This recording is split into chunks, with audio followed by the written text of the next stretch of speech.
A teenager and a child now both dead after a mass shooting up in Toronto Sunday night. 13 other people ranging in age from 10 to 59 years of age suffered varying injuries from the spray of bullets as well. And the 29-year-old gunman was found dead after an exchange of gunfire with police there.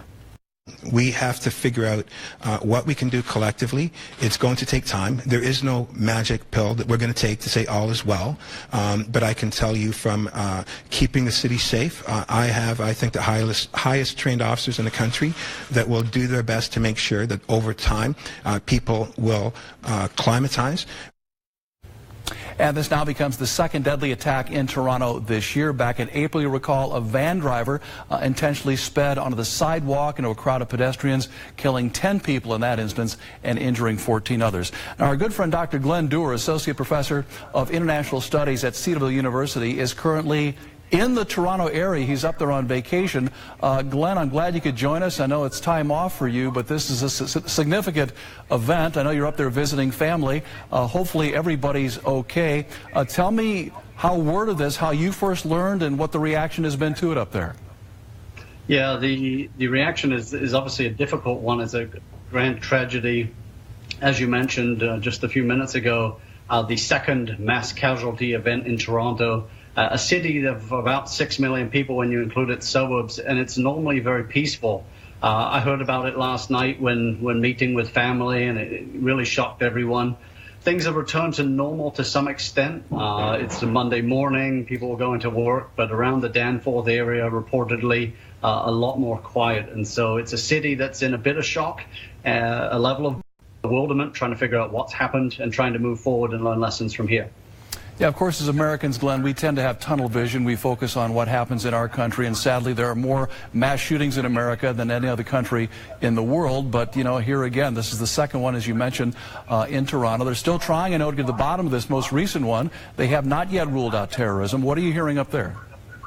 Yeah, a range of different things, potentially even a linkage to the first one, what's surrounding it. Terrorism has been brought up a number of times because in terms of a profile, it was a young man, 29 years of age, marching down Danforth, which is really Restaurant Row.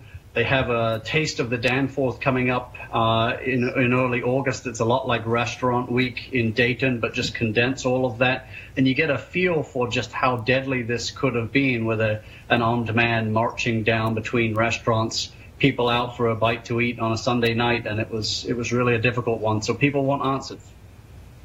You're painting a great picture, Glenn, and Toronto is a great city. My wife and I are getting to know it in recent years. We've been going to the Toronto Film Festival. We're going to go again in September. But it is a great, clean, cosmopolitan city, a very walkable city. A lot of, restaurants and bars. People are out enjoying themselves typically. And this is, again, I believe was in the Greektown area, which I believe is east of kind of the main downtown area. But as you describe it, a very, open, festive atmosphere until this guy opens fire.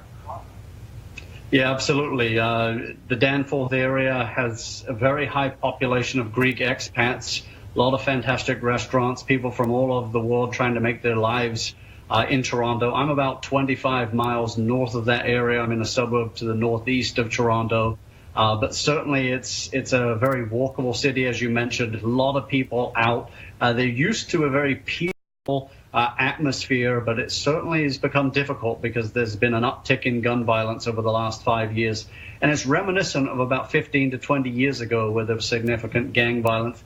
That was pushed back by an increase in police presence and money put towards security. But unfortunately, it's become a little more security risk recently.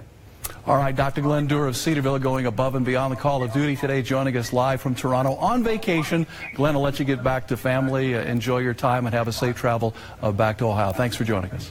Thank you.